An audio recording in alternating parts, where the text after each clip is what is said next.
दोस्तों, film industry से बहुत दुख देने वाली खबर सामने आ रही है। फेमस एक्टर सुनील थापा का निधन हो गया है। उन्होंने 68 साल की उम्र में आखिरी सांस ली। उनके निधन का कारण हार्ट अटैक बताया जा रहा है। साथ ही आपकी जानकारी के लिए बता दें कि उन्होंने प्रियंका चोपड़ा संग ब्लॉकबस्टर फिल्में की हैं, जिसमें उनकी एक्टिंग लोगों को खूब पसंद आई थी। जैसे ही नेपाली एक्टर सुनील थापा के निधन की खबर आई, हर कोई हैरान रह गया। दरअसल शुक्रवार सुबह उन्हें हार्ट अटैक आया, जिसके बाद उन्हें आनन फानन में हॉस्पिटल लेकर जाया गया, लेकिन इलाज के दौरान उनका निधन हो गया।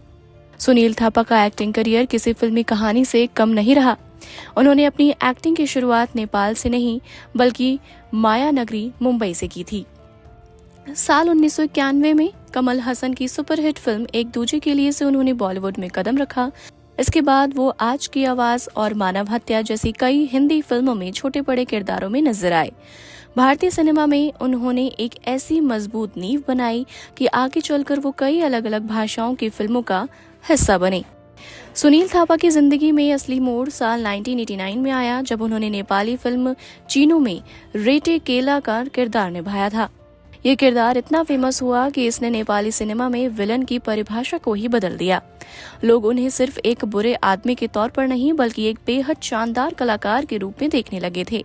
अपने करियर में उन्होंने 300 से ज्यादा नेपाली फिल्मों में काम किया, जिनमें देव की, थुलदाई और आगो जैसी यादगार फिल्में शामिल हैं।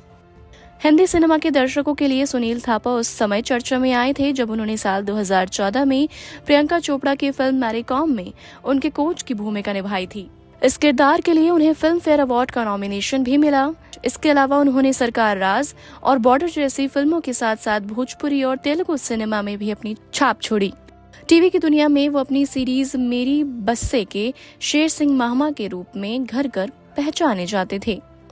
सुनील थापा के निधन पर नेपाल और भारत दोनों देशों के राजनेताओं और फिल्मी सितारों ने गहरा दुख जताया है। सिक्किम के मुख्यमंत्री प्रेम सिंह तमांग और दार्जिलिंग के सांसद राजू बिस्ता ने उन्हें याद करते हुए कहा कि सुनील थापा एक ऐसे कलाकार थे जिन्होंने दोनों देशों के सिनेमा के बीच एक स्ट्रॉन्ग पुल का काम किया।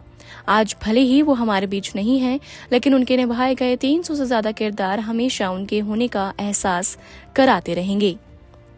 वैसे आपकी जानकारी के लिए बता दें कि सुनील थापा की पत्नी रजनी थापा और उनके परिवार की तरफ से ये बयान जारी कर कहा गया है कि उनके काठमांडू पहुंचने के बाद ही अंतिम संस्कार किया जाएगा।